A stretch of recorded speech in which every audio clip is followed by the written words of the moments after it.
Friend,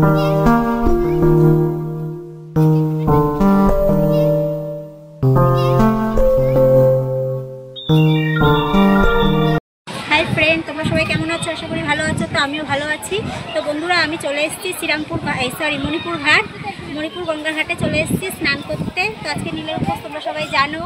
তো নীলের উপোস আমি স্নান টান করে বাড়ি গিয়ে, মানে সকাল থেকে উপোস আছি, উপোস থেকে স্নান টান করে বাড়ি গিয়ে পুজো দিতে যাব। তো কী কী করছি তোমরা সবাই দেখতে থাকো ভিডিওর মাধ্যমে। তো চলো আসো, আমার স্নানটা সেরে নিই।